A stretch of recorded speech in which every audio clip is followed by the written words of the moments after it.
सर्वांना नमस्कार. Class 12th commerce, subject book keeping and accountancy, chapter number 2, accounts of not for profit concern. नफा न कमवणाऱ्या संस्थेचे जमा खर्च किंवा हिशेब ठेवणे. Lecture number 4, solution of problem number 5, page number 79.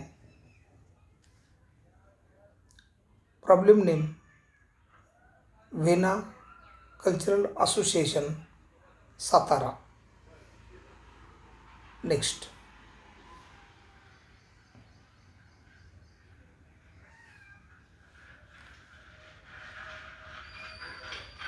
Page number 79. Problem number 5, simple example. Prepare income and expenditure account only. Income म्हणजे उत्पन्न आणि एक्सपेंडिचर म्हणजे खर्च. उत्पन्न आणि खर्च खाते येथे आपणास तयार करावायचे आहे. Accounts of not for profit concern या टॉपिकमध्ये आपण 2 बाबी बनवणार आहोत. त्यामध्ये ए, इन्कम अँड एक्सपेंडिचर अकाउंट आणि बी, बॅलन्स शीट ताळेबंद पत्रक. आणि सोल्युशन हे उदाहरणाप्रमाणे आपण बनवणार आहोत. आता या उदाहरणामध्ये 12 मार्क्स मिळवण्यासाठी हा आपला पहिला प्रॉब्लेम काळजीपूर्वक जर ऐकला तर दुसरा प्रॉब्लेम समजेल आणि त्यामधून पुढचे प्रॉब्लेम्स सोल्युशन आपणास लक्षात येईल. तर याच्या मी हिंट्स ज्या आहेत त्या देत आहे, काळजीपूर्वक अभ्यासाव्यात. प्रथमतः उदाहरण काळजीपूर्वक वाचावे. उदाहरण म्हणून आपणास रिसिप्ट अँड पेमेंट अकाउंट दिलेला असतो. प्राप्ती आणि देणी खाती किंवा प्राप्ती आणि भुगतान खाती किंवा प्राप्ती आणि खर्च खाते आपणास उदाहरण म्हणून दिलेले असते. त्याचबरोबर काही ॲडजस्टमेंट्स दिलेल्या असतात. प्रथमतः रिसिप्ट अँड पेमेंट अकाउंट काळजीपूर्वक वाचायचा. ॲडजस्टमेंटच्या टिक मार्क्स संबंधित आयटम्सवर करून घेणे आवश्यक आहे. आता आपण एक एक सूचनेप्रमाणे उदाहरण पूर्ण करणार आहोत. तर पहिली सूचना, उदाहरण आपण काळजीपूर्वक वाचूया. From the following receipt and payment account and adjustments given below you are required to prepare income and expenditure account for the year ended 31st March 2020 of Vena Cultural Association, Satara. Vena cultural असोसिएशनचे आपणास receipt and payment account आणि काही ॲडजस्टमेंट्स कमी जास्त दुरुस्त्या दिलेल्या आहेत. Receipt and payment accounts for the year ended 31st March 2020. Left साईडला डेबिट म्हणजे receipt column, amount rupees inner column आणि amount rupees outer column. Credit साईडला पेमेंट्स, देणी, खर्च कोणते झालेले आहेत, त्यामध्ये कॅपिटल एक्सपेंडिचर आहेत का, रेव्हेन्यू एक्सपेंडिचर आहेत ते आपण पाहणार आहोत. अमाऊंट रुपीज आणि आउटर अमाऊंट रुपीज. उदाहरण वाचताना रिसिप्ट साईड म्हणजे debit side. To balance brought down. Cash in hand 10,000. Cash at bank 19,200. Total 29,200. To subscription 2018-19 ची वर्गणी आहे 15,000. 2019-20ची वर्गणी आहे 1,00,000 रुपये. 2020-21ची वर्गणी आहे 8,000 रुपये. येथे आपलं अकाउंटिंग इयर किंवा फायनान्शियल इयर असं दिलेलं आहे 1/4/2020 ते 19 1/4/2019 ते 31/3/2020 हे आपले अकाउंटिंग इयरचे आपल्याला जमा खर्च बनवायचे आहेत. तर आपलं अकाउंटिंग इयर या पद्धतीचं असेल. त्यानंतर टू डोनेशन येथे जनरल डोनेशन आहे 25,000 म्हणजे सर्वसाधारण देणगी, त्याला आपण रेव्हेन्यू रिसिप्ट असे म्हणायचे. टू एंट्रन्स फी प्रवेश शुल्क 15,000. To interest on fixed deposit म्हणजे आपण फिक्स्ड डिपॉझिट बँकेमध्ये केलं होतं त्याचे आपल्याला व्याज 4,800 रुपये मिळालेले आहेत. आणि टू पिकनिक रिसिप्ट 20,000. रिसिप्ट आपल्याला प्राप्ती किंवा आपल्याला येथे प्राप्ती झालेली आहे ती आहे 2,17,000. आता या प्राप्तीमधून आपले पेमेंट्स कशा पद्धतीने गेलेले आहेत तर ते आपण पाहणार आहोत. बाय रेंट 2018-19चे 700 रुपये प्रिव्हियस इयरचे. 2019-20चे भाडे आहे 54,300 रुपये, टोटल 55,000 रुपये. बाय फिक्स्ड डिपॉझिट मुदत ठेव बँकेमध्ये ठेवले आपण 47,000. बाय सन्ड्री एक्सपेन्सेस विविध खर्च 8,000 रुपये आपले आलेले आहेत. बाय इन्शुरन्स विम्याचा हप्ता आपण 12,000 रुपये भरलेला आहे. बाय प्रिंटिंग अँड स्टेशनरी छपाईचा खर्च आपला 6,000 रुपये आलेला आहे. बाय पिकनिक एक्सपेन्सेस म्हणजे टूर किंवा ट्रिप काढली आपण त्याचे पिकनिक एक्सपेन्सेस 18,000 रुपये झालेले आहेत. बाय सॅलरी पगार दिलेला आहे 20,000. बाय ट्रॅव्हलिंग एक्सपेन्सेस प्रवास खर्च आपला झालेला आहे 13,000. बाय ॲडव्हर्टाइजमेंट 2018-19 7,000 रुपये जाहिरात खर्च दिलेला आहे मागील वर्षाचा. आणि बाय बॅलन्स कॅरेट डाऊन वर्षाअखेरची शिल्लक कॅश इन हँड 15,000 शिल्लक आहेत आणि बँकेत शिल्लक आहेत 16,000 रुपये. असे 31,000 रुपये आपल्याकडे शिल्लक आहे. टोटल 2,17,000. तर या उदाहरणावरून आणि दिलेल्या ॲडजस्टमेंटवरून आपण दुसरी सूचना लक्षात ठेवायची की आता आपणास या उदाहरणामध्ये फक्त इन्कम अँड एक्सपेंडिचर अकाउंटच बनवायचा आहे. या उदाहरणामध्ये बॅलन्स शीट बनवायचा नाही. तर आता उदाहरण सोडवताना कसं होईल तर पानाची मधोमध गडी घालायची, वरती हेडिंग द्यायचं in the books of Vena cultural association Satara. त्यानंतर इन्कम अँड एक्सपेंडिचर अकाउंट नाव लिहायचं, त्याच्याखाली लिहायचं for the year ended 31 March 2020. आणि येथे रिसिप्टला आपण 2 म्हणलेलं आहे. 2चे आयटम्स हे इन्कम साईडला जातील, रिसिप्टचे इन्कम साईडला जातील आणि पेमेंटचे एक्सपेंडिचर साईडला जातील. पेमेंट म्हणजे एक्सपेंडिचर आणि रिसिप्ट म्हणजे इन्कम. म्हणजे 2चे बाय होतील, 2चे आयटम्स बाय होतील आणि बायचे आयटम 2 होतील. म्हणजे येथे 2चे बाय आणि बायचे 2 असे आयटम्स आपण काय करायचे ट्रान्सफर या उदाहरणामध्ये करायचे. नेक्स्ट त्यानंतर काही ॲडजस्टमेंट आपणास दिलेल्या आहेत.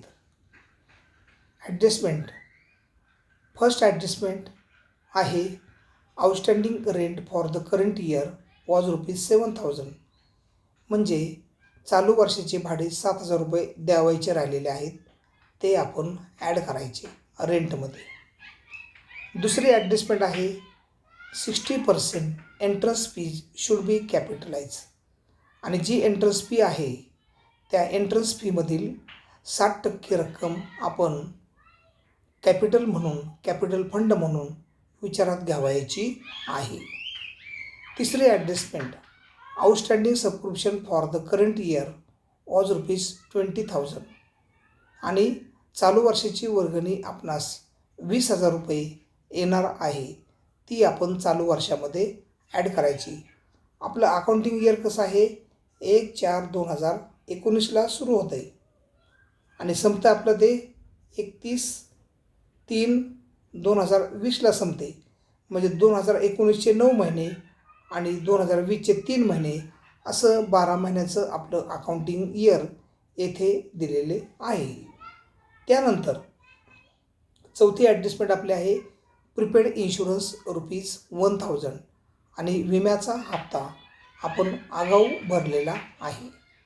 असे 4 ॲडजस्टमेंट्स या उदाहरणामध्ये आपणास दिलेल्या आहेत. तर संबंधित ॲटम्सवर पहिली ॲडजस्टमेंट रेंटवर करायची, दुसरी ॲडजस्टमेंट एंट्रन्स फीवर करायची, तिसरी ॲडजस्टमेंट सबस्क्रिप्शन वर्गणीवर करायची आणि चौथी ॲडजस्टमेंट इन्शुरन्स करायची. तर सोल्युशन आपण आता पाहणार आहोत. सोल्युशनमध्ये पानाचे 2 भाग करून एकाच पानाचे 2 भाग करून वर हेडिंग घ्या अगोदर, in the books of Vena cultural association Satara. त्यानंतर आपल्याला बनवायचं आहे इन्कम अँड एक्सपेंडिचर अकाउंट. नाव कसं आहे पहा, इन्कम पहिल्यांदा आहे आणि एक्सपेंडिचर नंतर आहे. उत्पन्न आणि खर्च खाते for the year ended 31 March 2020 या पद्धतीने अगोदर आपल्या वहीमध्ये व्यवस्थितरित्या स्वच्छ हस्ताक्षरामध्ये मेन्शन करावायचे आहे.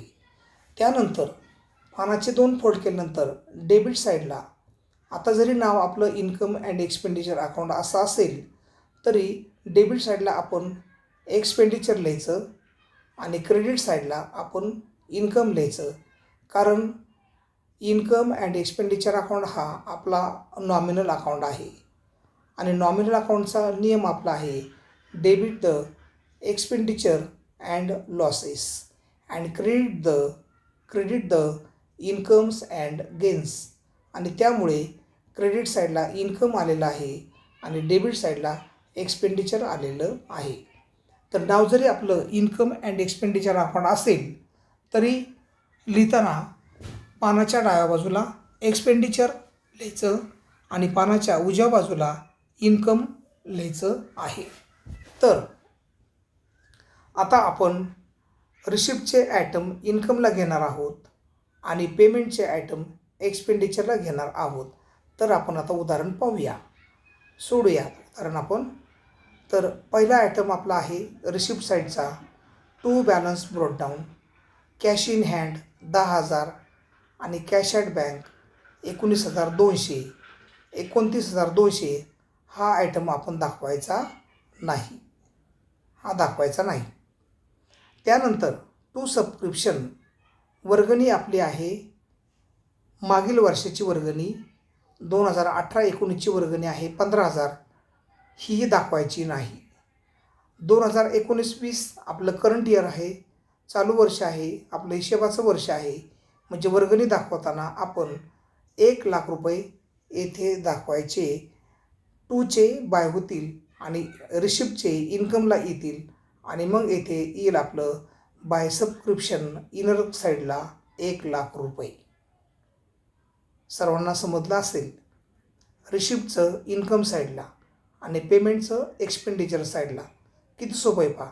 टूचं बाय करायचं आणि बायचं टू करायचं. टू सबस्क्रिप्शन बाय सबस्क्रिप्शन 1,00,000 आपण येथे लिहिले.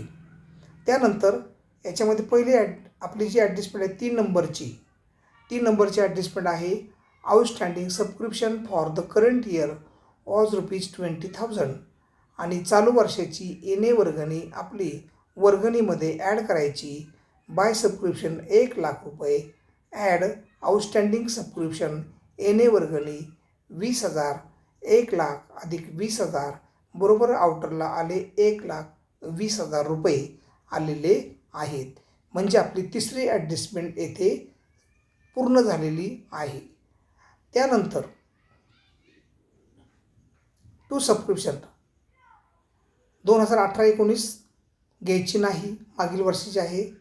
चालू वर्षाची 2019-20 1,00,000 घेतली आपण आणि 2020-21ची ही नेक्स्ट इयरची आहे, पुढील वर्षाची आहे, ती पण आपण घ्यायची नाही. अशा पद्धतीने वर्गणीची ॲडजस्टमेंट केली. त्यानंतर टू डोनेशन, येथे जनरल डोनेशन आहे, त्यामुळे टू डोनेशन बाय डोनेशन, हे पहा बाय डोनेशन 25,000 रुपये. To donation by donation income साईडला आलं. त्याच्यानंतर टू एंट्रन्स फी 15,000 रुपये आहे, 15,000. आणि to entrance fee by entrance fee, मग बाय एंट्रन्स फी 15,000 इनरला घ्यायची. आणि त्यावरती 2 नंबरचे ॲडजस्टमेंट विचारलेले आहे की प्रवेश फीचे 60% रक्कम कॅपिटल फंडामध्ये दाखवायची आहे. एंट्रन्स फीची रक्कम जी आहे 60% रक्कम ही कॅपिटल फंड म्हणून दाखवायची आहे. मग 15 सखी 90, म्हणजे 15,000 एंट्रन्स फी, 15,000 गुणिले 60 भागिले 100, 0 0 0 गेला आणि राहिले आपल्या आता इथं 15 सखी 90, म्हणजे 9,000 रुपये आपण येथे कॅपिटल फंडामध्ये दाखवायचे. आणि म्हणून हे 9,000 रुपये बाय एंट्रन्स फी 15,000, त्यामधून लेस करायचे 60% कॅपिटल फंड कॅपिटलाइज 15 सखी 90, 9,000 आणि इन्कमला आपली एंट्रन्स फी राहील 6,000 रुपये. त्यानंतर पुढचा आयटम आपला आहे to interest on fixed deposit. मुदत ठेवीवरती आपल्याला 4,800 रुपये व्याज मिळालं. रिसिप्ट आहे to receipt by interest on fixed deposit 4,800 रुपये बा इन्कम साईडला आलेला आहे. त्यानंतर टू पिकनिक रिसिप्ट, म्हणजे पिकनिकमधून आपल्याला पैसे मिळाले. आपल्याला पिकनिक रिसिप्ट म्हणजे टूर ट्रेकिंग काय पिकनिक सहल काढली असेल, त्या सहलीपासून आपल्याला 20,000 रुपये उत्पन्न झालेलं आहे. तर हे to picnic receipt by picnic receipt income साईडला आलं. पहा रिसिप्टचं इन्कम साईडला आणि पेमेंटचं एक्सपेंडिचर साईडला. तर इन्कम साईड पुन्हा एकदा पहा. By subscription 1,00,000, add outstanding subscription 20,000, आउटरला आले 1,20,000. By donation 25,000, by entrance fee 15,000 less 60% capitalise 15,000 वजा 9,000 बरोबर आउटरला आले 6,000. By interest on fixed deposit 4,800 आणि बाय पिकनिक रिसिप्ट 20,000. अशा पद्धतीने आपल्याला हा रिसिप्टचे आपण इन्कम साईडला आयटम्स ट्रान्सफर केलेले आहेत. आता आपण काय करूया, पेमेंटचे कुठे जातील, एक्सपेंडिचरला. पेमेंट म्हणजे एक्सपेंडिचर. आता बायचं काय होईल, आता टू होईल. बाय रेंट टू रेंट, नंतर बाय फिक्स्ड डिपॉझिट हे ॲसेट साईडला आयटम जाईल. By sundry expenses to sundry expenses, by insurance to insurance, by printing and stationery to printing and stationery, by salary to salary, by travelling expenses to travelling expenses, by advertisement to advertisement आणि by balance carried down cash in hand रोख शिल्लक हे item आपण दाखवायचा. परंतु balance शीटला येईल. आपल्याला या उदाहरणामध्ये बॅलन्स शीट बनवायचं नाही, फक्त आपल्याला बनवायचं आहे इन्कम अँड एक्सपेंडिचर अकाउंट. त्यामुळं कॅश इन हँड 15,000 आणि कॅश ॲट बँक 16,000 हे आयटम या उदाहरणामध्ये मेन्शन करावायचे नाहीत. आता पेमेंटचं बायचं काय होईल, आता टू होईल. आता आपण जाऊया इकडे एक्सपेंडिचर साईडला. आता पहा, टू रेंट 54,300, त्यावरती पहिली ॲडजस्टमेंट आहे. Outstanding rent for the current year was ₹7,000, म्हणजे भाडं ॲड करायचं द्यायचं राहिलेलं आहे 54,300 अधिक 7,000 बरोबर आउटरला आले 61,300. त्यानंतर सन्ड्री एक्सपेन्सेस हे आपले इथे आले डेबिट साईडला. खर्च 8,000. टू इन्शुरन्स 12,000 आणि यामधून चौथी ॲडजस्टमेंट आहे. प्रिपेड म्हटल्यानंतर मायनस करायचं 12,000 वजा 1,000 बरोबर आउटरला आले 11,000.